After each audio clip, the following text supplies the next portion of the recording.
Welcome to our third video guide of Blackguards, Daedalus grim strategy RPG set in the world of The Dark Eye.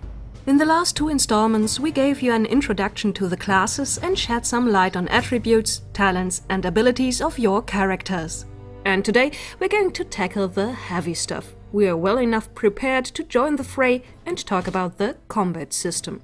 First things first though. This guide refers to the rules implemented in version 1.3 of the game.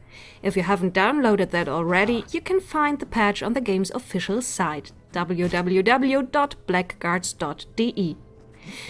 When a battle in Blackguard starts, the scene will change and you'll see the battlefield and your party ready for action. The battle maps are divided into a number of hex fields your adventurers and their opponents move across. A combat log in the upper right part of the screen gives detailed information about what happened during the fight. The list of portraits on the lower edge of the screen shows health, astral points, how experienced your enemies are, as well as any status effects, called buffs or debuffs, and the initiative order. And that's already the first important keyword: initiative order. Initiative order, movement and actions. No matter a friend or foe, each character has an own initiative value determining when it is time to act. Whoever has the highest initiative goes first, but there's a twist. Each character rolls a d6 and adds the result to their initiative score. So there are days when even the most nimble of elves got up on the wrong side of the bed and may not go first in combat. Important fact: initiative is dynamic. That means if initiative scores change during combat, the order in which turns are taken will change accordingly. If every character had their actions, a new turn will start. The turn's ending is shown by an indicator. And now you're ready for action.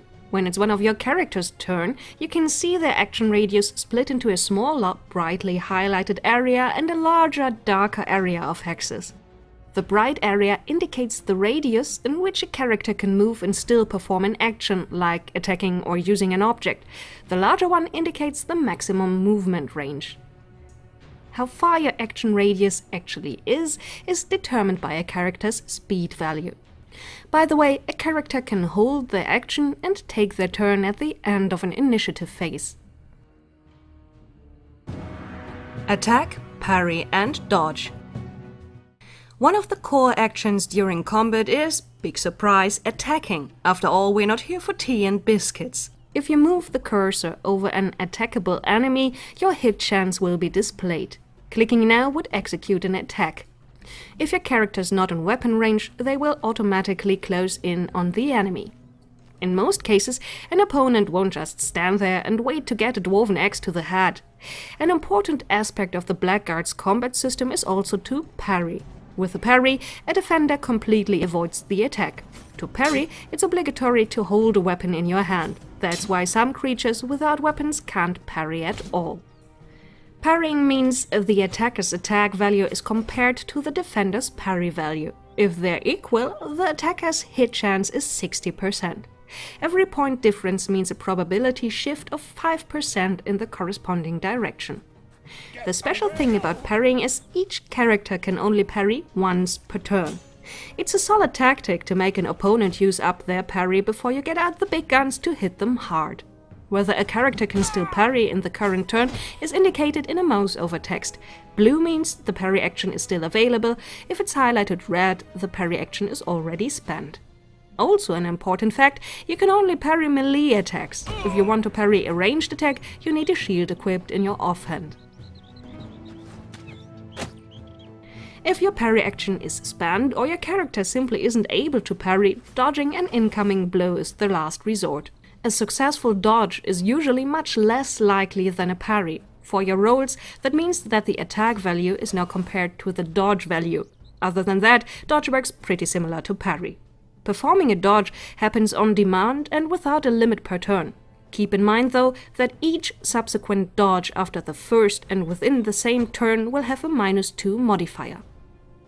If a character attacks, there is a 5% chance of a critical hit. A crit always connects, damage is doubled, and it also automatically inflicts a wound. You can also glitch. There's a 5% chance that your character will miss, no matter how bad an enemy's defense might be. There's only one exception: if an opponent is prone, for example, through a knockdown effect, an attack will always succeed. Your character can do more than just jab or clobber things the most basic way possible. And for that, there are special abilities adding a little deadliness to your attacks. A death blow, for example, inflicts severe wounds. Using a special attack often brings along a penalty to attack rolls, thus using a special attack is somewhat riskier but also rewarding. To use them, however, a character needs to A. learn the special ability, and B. has to equip a weapon able to perform the special attack.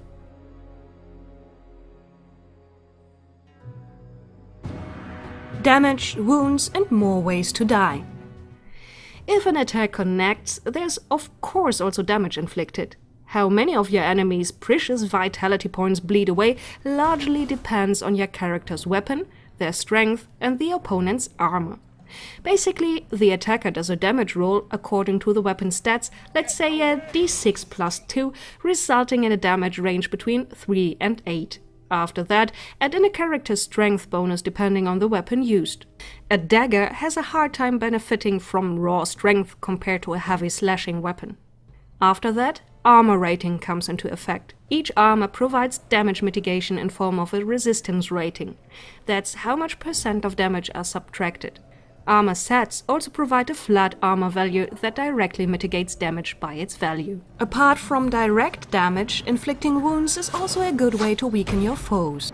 Wounds can be caused by chance, if enough damage is caused, or they can be inflicted by the use of certain special abilities. A character can stack up to 3 wounds. The only protection against wounds is the willpower talent or treating wounds with bandages or powerful healing magic. There are also other ways to buff or debuff a character, for example by being poisoned. Status effects are indicated by blue or red arrows on a character's portrait. Hovering the cursor over them will show more details. Special combat styles. Ranged weapons have a few special features. The most obvious is perhaps that you gain range. Ranged weapons need ammunition and they reach as far as your character's line of sight. Attacking with a ranged weapon is connected to the ranged combat value and, as said earlier, a ranged attack can only be parried with a shield. However, the effective range depends on the actual weapon. Usually each weapon has a minimum and maximum reach. Anything above or below these parameters will result in a penalty to the ranged attack roll. Like a melee weapon, a ranged weapon can't exceed a hit chance of 90% if the target isn't prone. In regards of defense, you cannot parry while using a ranged weapon. Who needs a shield? Go for dual wield. Some of the bolder individuals seem to think along those lines and prefer to swing a one-handed weapon in each hand. Keep in mind that your offhand is much less likely to hit if you do not have the special ability dual wield. Dual wield attacks are only executed with an ability using 2 weapons. This is basically the same as normal melee combat, only that your character now has 2 attack values. There's still only 1 to-hit roll. You either hit or miss with both weapons. And even a dual-wielding character can only parry once each turn. And then there's magic. Magic does not quite behave like your good old combat with steel and arrow. You can't dodge or parry a spell and magic can't miss.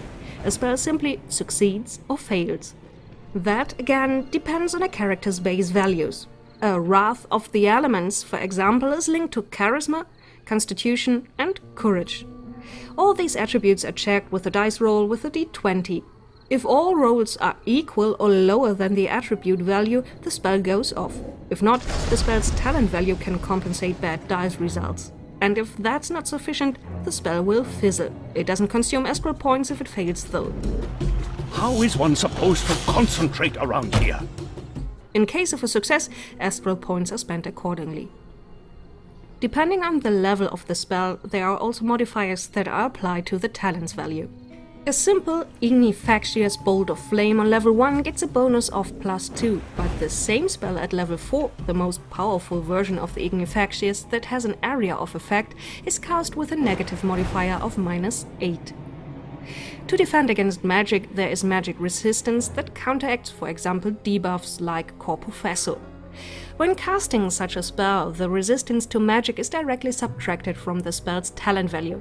So if your core professor has a value of 8 and your target a resistance to magic of 5, you only have 3 points left to compensate if the dice don't like you. Using your environment and talent tests. A huge factor in Blackguards battles is the environment itself. Very often you'll encounter elements that work in your character's favor or in worst case to their disadvantage. A simple example for such environmental elements are crates. Your characters can topple them, block paths, or even crush enemies underneath them. Interactive elements are usable by simply clicking them.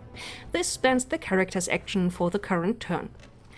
There are also elements on the battlefield you cannot use directly, but that can benefit you anyway if you know how. An ordinary waterway can turn into a hazardous trap. As characters pass the water, there's a chance to slip if they don't succeed in a body control test. This test works just as spellcasting described above, only with corresponding attributes for body control. This is also true for the talent Perception. Perception helps detecting hazardous hidden elements.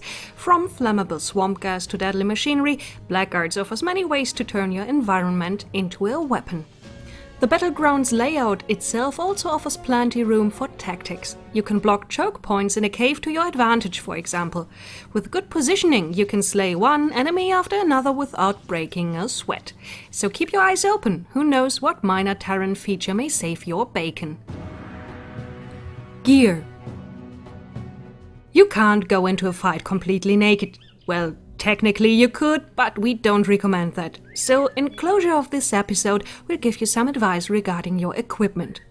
Weapons have, aside from their obligatory damage stats, also other modifiers that influence attack, parry and initiative. They're also connected to a weapon talent, and each weapon also has restrictions in terms of special abilities you can perform with it. Your characters can swap between up to 3 weapon sets. Swapping weapons, however, spends a turn's action. Armors are designed to prevent damage. They all have armor-specific resistance ratings, and most armors are part of a set. If your character wears a complete matching set, the armor will provide a flat damage mitigation bonus, and encumbrance is significantly reduced. Speaking of which, encumbrance is an armor stat indicating how restraining or heavy the armor worn is. Encumbrance applies a negative modifier to attack, parry, dodge, and initiative.